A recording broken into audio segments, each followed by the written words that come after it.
జై చెన్నకేశవ, జై జై చెన్నకేశవ అని జపిస్తూ ఈరోజు మనం పలనాడు జిల్లా మార్చల్ల పట్టణంలో ఉన్నటువంటి శ్రీ లక్ష్మీ చెన్నకేశవ స్వామి వారి ఆలయం వైపు అడుగులు వేస్తున్నాం.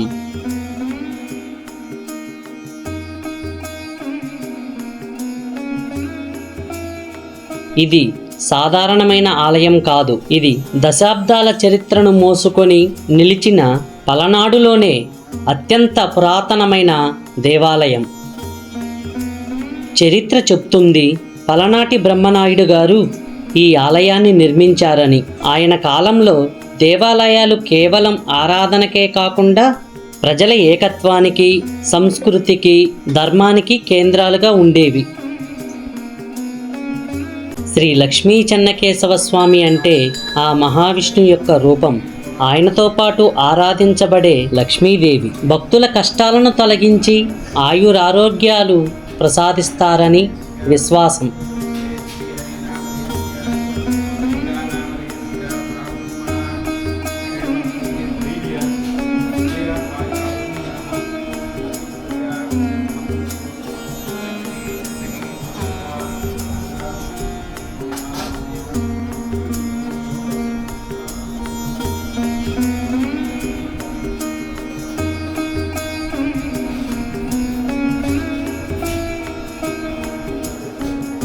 ఈ ఆలయం రాతి శిల్పకళలో ఒక అద్భుతం.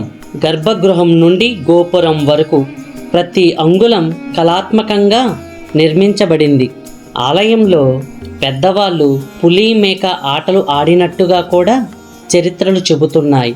గోడలపై పురాణ కథలు, దశావతారాలు, గరుత్మంతుడు, అనేక దేవతా విగ్రహాలు అద్భుతంగా అలంకరించబడ్డాయి. ఇంతకాలం గాలి, వర్షం, కాలపు మార్పులన్నిటినీ తట్టుకొని ఇవాళ కూడా ఈ ఆలయం తన మహిమను కొనసాగిస్తూ ఉంది. ఈ ఆలయం యొక్క స్థల పురాణాన్ని, శ్రీ లక్ష్మీ చెన్నకేశవ స్వామి ఇక్కడ ఎందుకు వెలశాడో ఈ ఆలయ అర్చకుని ద్వారా తెలుసుకుందాం. జయ శ్రీమన్నారాయణ. భగవద్బంధులారా, త్రేతాయుగంలో కార్తవీర్యార్జునుడు ప్రతిష్ఠ చేసినటువంటి దేవాలయం ఈ చెన్నకేశవ స్వామివారి దేవాలయం. అలాంటి ప్రక్రియలో వైకుంఠంలో ఉన్నటువంటి కార్తవీర్యార్జునుడు నేను అన్నాడు కాబట్టి ఆయన కోరిక కలిగింది. నేనే సంహరించాను, ఇదేముంది అన్నట్టుగా మహావిష్ణువు అని అంటాడు. ఆ విషయాన్ని మహావిష్ణువు గ్రహిస్తాడు. గ్రహించి అయ్యా నీకు రజస్సు ఉన్నది, వైకుంఠంలో రజస్సు ఉన్న వాళ్ళకి చోటు లేదు, సాత్విక తత్వులకే ఉన్నది, నువ్వు పోయి నీ యొక్క స్థితిని ఏందో భూలోకంలో తెలుసుకురమ్మని అంటాడు. అదేందు స్వామి కాదు ఎవరైనా తెలుసుకోవాలి అంటాడు. ఆయనకున్నటువంటి గుణ ప్రకారంగా కార్తవీర్యార్జునుడుగా జన్మిస్తారు. ఎవరు ఈ సుదర్శన చక్రవర్తి జన్మించే వరకల్లా ఆయన ఏం చేస్తాడు, షట్చక్రవర్తుల్లో ఒకడు ఈ మనకు షట్చక్రవర్తులు మన భరతఖండం వెళ్ళినటువంటి వాళ్ళలో నలుడు, పురూకుడు, బలి చక్రవర్తి, హరిశ్చంద్రుడు మరి పురూకుడు, వీళ్ళు ఆరుగురు కూడా షట్చక్రవర్తులు అంటారు. ఈ ఆరుగురు మన భరతఖండంలో ధర్మం కోసం సర్వం త్యాగం చేసి పరిపాలించిన వాళ్ళు. అందుకే వాళ్ళ మహాసంకల్పంలో కూడా మనకు చెప్తారు వాళ్ళు స్థిరస్థాయిగా ఉన్నవాడు. అయితే ఈ కార్తవీర్యార్జునుడు కోరిక కలిగినటువంటి వాడు కదా, ఆయన పోయి అడవికి పోయి జంతు సంహారం చేస్తూ ఉంటాడు. ఆ జంతు సంహారం చేసే టైంలో సూర్యాస్తమయం జరుగుతుంది. ఒక ఆశ్రమానికి వెళ్తాడు, అదే జమదగ్ని ఆశ్రమం. అంటే మహావిష్ణువు కూడా పరశురాముడిగా ఈ యొక్క జమదగ్ని కుమారుడిగా జన్మిస్తాడు. ఎప్పుడైతే కార్తవీర్యార్జునుడు వచ్చాడో ఈయన బుద్ధి చెప్పాలంటే ఆయన రావాలి కదా, ఆయన పరశురాముడిగా జన్మిస్తాడు. జన్మించాక ఆయన ఏం చేస్తాడు, కార్తవీర్యార్జునుడు ఒక ఆశ్రమంలో జమదగ్ని ఆశ్రమానికి పోయేవరకల్లా ఈ యొక్క బ్రాహ్మడి మాకేం భోజనం పెడతాడని ఆయన విశ్రమిస్తాడు. రాజుగారు వచ్చాడని ఒక కామధేనువుని జమదగ్ని ప్రార్థిస్తాడు. ఆ కామధేనుకి ఎన్ని కావాలన్నా పంచపక్ష పరమాణాలతో భోజనం పెడతాం. మనం కనుక సీఎం వచ్చినప్పుడు కార్లు ఎలా వస్తాయి, అప్పుడు గుర్రాలు ఉంటాయి, వాళ్ళకు కూడా భోజనాలు పెట్టి ఆ పరివారానికి కూడా భోజనం పెట్టి పంపిస్తాడు. పంపించే వరకల్లా ఆయన ఏం చేస్తాడు, ఇంత భోజనం ఎలా వచ్చింది అడవిలో అంటాడు. అనేవరకల్లా అయ్యా నాకు ఈ యొక్క ఆ కామధేను వాళ్ళు వచ్చింది. కామధేను అంటే ఆవు వల్ల వచ్చిందంటే ఈ ఆవు నీ దగ్గర ఉండడానికి వీల్లేదు, మా యొక్క రాజుగారి చట్ట ప్రకారం మాకు రావాలంటారు. రాజు కదా, చట్టం అంటే ఎవరైనా మనం తలవంగా కానీ చట్టాన్ని మించింది ఒక ధర్మం ఒకటి ఉంటుంది. ఆయన ఏమంటాడు, అయ్యా ఈ యొక్క అడవిలో మేము జపతపాలు చేసి ఈ కాలంలో ఎండాకాలం కాయటానికి ఋతుక్రమం తప్పకుండా కాల విధానాల కోసం మేము తర్పణాలు చేసుకుంటూ ఈ కామధేనుతో జీవిస్తున్నాము. కాబట్టి మేము కాలం కోసం ఉన్నాం. కాబట్టి సంఘానికి ఎవరైతే న్యాయం చేస్తారో వాడి వైపు ధర్మం ఉన్నట్టే. సంఘానికి ద్రోహం చేసామంటే పనికిరాడు. కాబట్టి సంఘానికి నేను న్యాయం చేస్తున్నా అంటే ధర్మం ఆ యొక్క జమదగ్ని వైపు ఉన్నట్టే. అయితే రాజుగారు ఏది వినకుండా చట్టం అనుకుంటే తీసుకొని వెళ్తాడు. వెళ్ళే వరకల్లా ఆయన చేస్తాడు.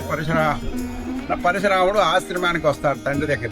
ఏం నాన్నగారు మన ఆశ్రమం అంతా కూడా చీకటిగా ఉందంటే, అయ్యా మన కామధేను అంటే లక్ష్మి కదా, ఆవు తీసుకుపోయాడు, అందుకే మనది చీకటి వచ్చిందంటే, అయ్యా ఇది ఇట్లా కాదు, నేను పోయి అడిగి వస్తాను నాన్నగారు అన్నాడు. ఆయన మామూలు రాముడే, ద్వారకా రాముడు కాలేదు. కాకుండా పోయి కార్తవీర్యార్జునుడు ఎన్నోసార్లు ప్రార్థిస్తాడు. ప్రార్థించిన ఆ కామధేని ఇవ్వండి అంటాడు. అప్పుడు ఇదం బ్రాహ్మణం ఇదం క్షాత్రం అంటాడు. అంటే తమ రజస్సులోనే, సాత్వికుల్లోనే రజస్సు ఉంటుంది, నేనేం యుద్ధం చేస్తాను అంటే ఆయన మొదటి స్థానంలో ఉన్నవాడు రెండో స్థానానికి దిగాడు. ఎవరు ఈ పరశురాముడు దిగే వరకల్లా యుద్ధమే అవుతుంది. పయ్యోడుగానే కిందికి దిగినట్టు కిందోడితో యుద్ధమే, పయ్యోడు పైనే ఉంటే సరిపోతుంది. ఈ యొక్క ఆలోచనలో కూడా అయ్యవరకుండా యుద్ధం చేస్తారు. కార్తవీర్యార్జునుడు మరణించాడు. ఎందుకంటే దత్తాత్రేయ ఉపాసకం చేసి ఆయన అమృత భాండాన్ని, ఇక్కడ మనకి ఎత్తుపోతుంది 10 కిలోమీటర్ల దూరం, ఆ అమృత భాండాన్ని సంపాదించి గర్భంలో పెట్టి ఆయన యుద్ధం చేస్తాడు. యుద్ధం చేసేటప్పుడు ఆ యుద్ధంలో ఎన్ని మస్తకం అంటే తలకాయలు ఎన్ని తెంపేస్తే అన్ని తలకాయలు మళ్ళీ కార్తవీర్యార్జునుడికి వస్తున్నాయి. పరశురాముడు ఎన్ని తెంపారు. కార్తవీర్యార్జునుడికి 1000 కరాలు ఉంటాయి. కరాలు అంటే చేతులు. ఆ 1000 కరాలు ఒకేసారి తెంపితే మళ్ళీ పుడుతూ ఉంటాయి. ఆ అమృత భాండం గర్భంలో ఉంది కాబట్టి ఇది భేదిస్తే తప్ప మరణించడని ఆ దివ్య దృష్టితో చూసేవరకల్లా ఆయనకి అందులో ఉంటుంది. ఇది భేదిస్తే తప్పదని పరిశమనగా గొడ్డని ఇసిరేసేవరకల్లా ఆ కార్తవీర్యార్జునుడు నేల కూలిపోయి మళ్ళీ వైకుంఠంలోకి వెళ్ళి, అయ్యా ఆయన క్షమింపు, నేను కుడి చేతిలో ఉండడానికి అర్హుడిని కాదు. ఎప్పుడు కూడా మన కుడి కన్నా కూడా ఎడమే గొప్పది. ఎందుకంటే ఇది ఒకే స్థితితో ఉంటుంది. ఇది స్థితి మారుస్తుంది. కుడి చేయి స్థితి మార్చింది ఎప్పుడు శిష్యుడే. స్థితి మారకుండా ఎప్పుడు ప్రశాంతంగా ఉండేది గురువే. మన నిజ జీవితంలో కూడా అదే జరుగుతుంది. స్థితంగా ఉన్నది ఎప్పుడో ఒకటి వస్తుంది. స్థితం మారుకొని ఏదో ఒకటి చేస్తే అది శిష్యుడు అయిపోతుంది. వాడితో అర్థం కానప్పుడు వాడు శిష్యుడే, అర్థమైనవాడు గురువు. కాబట్టి ఎడం చేతికి వెళ్తానని ఈయనకి ఎడం చేతిలో ఉంటాడు. ఎవరికి? చెన్నకేశ్వరవారి. ఆయన కుడి చేతిలో ఉంటాడు వైకుంఠం. అప్పుడు ఈ కార్తవీర్యార్జునుడు నేను ఎడం చేతికి వెళ్తాను, నాకు బుద్ధి వచ్చింది, నేను ఇక కుడి చేతిలో ఉన్నానని ఎడం చేతిగా ఈయన ప్రతిష్ఠ చేయాలి. ఈయనకి ఎడం చేతిలో ఉంటుంది, వైకుంఠంలో కుడి చేతిలో ఉంటుంది. అప్పుడు ఒక శ్లోకం చెప్తాడు ఆ కార్తవీర్యార్జునుడు. కేశవం కరతలోజ్వల రమ్యవద. కేశం అంటే విష్ణువు, రమ్యం అంటే మారుడ. ఏమిటా మారుడంటే కరాలంటే చేతులు. ఏమి మారుట అంటే చంద్ర ప్రభావి శోభిత విశుద్ధ దక్షిణ చంద్రుడి కనుక పౌర్ణం నాడు వస్తే ఎంత ఎన్నెలు ఉంటుందో ఆ శంఖం అంత తెల్లగా ఉంటుంది. అలాంటి దాన్ని కూడా దక్షిణ భాగంగా పట్టుకున్నవాడ. మార్తాండ కోటి రుచిరోజ్వల వామయ. మార్తాండం అంటే సూర్యుడు. మార్తాండ కోటి సూర్యులు కలిస్తే ఎంత వెలుగు వస్తుందో అంత దాన్ని చక్రం అంత వెలుగు వస్తుందంట. అంటే మనకి ఈ దివ్య చక్షువులు, ఈ చక్షువులు చాలు, ఈ నేత్రాలు దివ్య చక్షువులు కాదు. అలాంటి దాన్ని కూడా వామభాగం అంటే దానికి బుద్ధి చెప్పి, వామభాగం అంటే ఎడం భాగంగా పట్టుకున్నవాడ. కేశవం ప్రతిగచ్చతి అని నమస్కారం చేస్తే పునర్జన్మం ఉండదని చెప్తాడు. ఆ తర్వాత 11వ శతాబ్దంలో బ్రహ్మానాయుడు కొన్ని పంచాయతీలు చేసి ఆయన పంచమహాపాతకాలు చుట్టుకొని పైన వస్త్రం వేసుకోగానే నల్లగా అవుతుంది. ఇక్కడ మన చంద్రవంకన ఉంటుంది.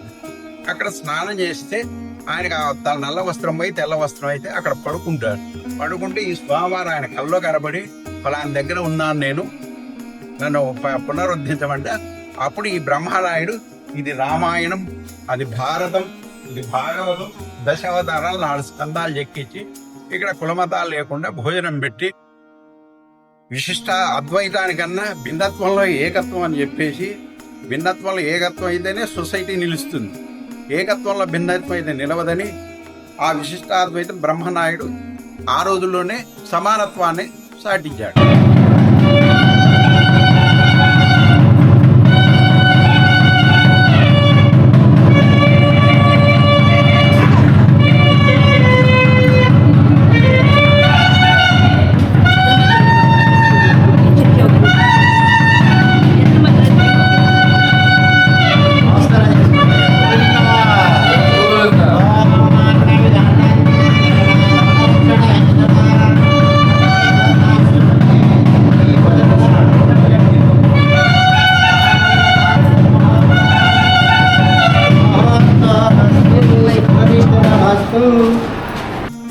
తిరుమల తిరుపతిలో ఆ శ్రీనివాసునికి నిత్య కళ్యాణం ఎలాగైతే జరుగుతుందో అలాగే మన మార్చర్లలో ఉన్నటువంటి శ్రీ చెన్నకేశవ స్వామి వారికి కూడా నిత్య కళ్యాణం పచ్చ తోరణంతో ప్రతిరోజు స్వామివారికి కళ్యాణ మహోత్సవం జరుగుతున్నది.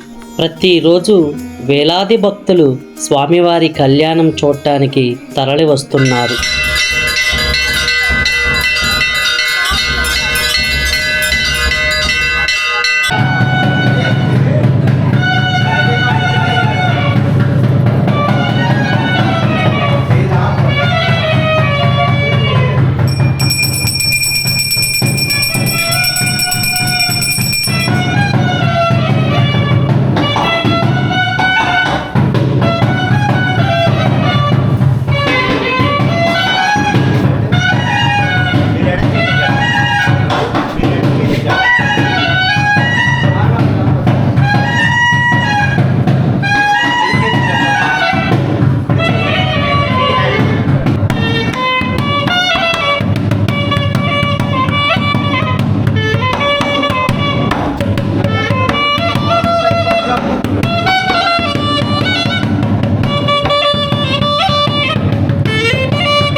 ఎనిమిది 800 సంవత్సరాలు అయిందండి ఈ చెన్నకేశవ గుడి.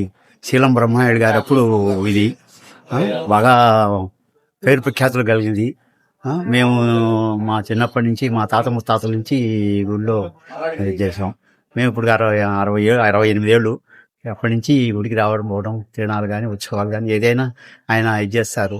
ఇప్పుడు బ్రహ్మోత్సవాలు ఇప్పుడు ఈ గరుడ స్తంభం దగ్గర మొదలు తీసుకుంటే పిల్లలు సంతానం లేని వాళ్ళు ఇక్కడ తీసుకొని సంతానం పొందుతారు. అందరూ వచ్చి ఇక్కడ మొక్కుబడి తీసుకొని చెన్నకేశవాన్ని ఎలవేలుపుగా ఈ మా జనరేషన్లో ఉన్న వాళ్ళ వయసులో అందరికీ చెన్నయ్య, చెన్నకేశవులు అవే పేర్లు. మా ఏజ్ గ్రూప్ వాళ్ళందరికీ ఆడపిల్ల పుడితే లక్ష్మి అని పెట్టుకుంటారు, మగ పిల్లవాడు పుడితే చెన్నయ్య, చెన్నకేశవులు ఇవే పేర్లు ఉండేది. ఇప్పుడు మారినాయి కానీ మా వయసు వాళ్ళందరికీ అవే పేర్లు మా ఊర్లో.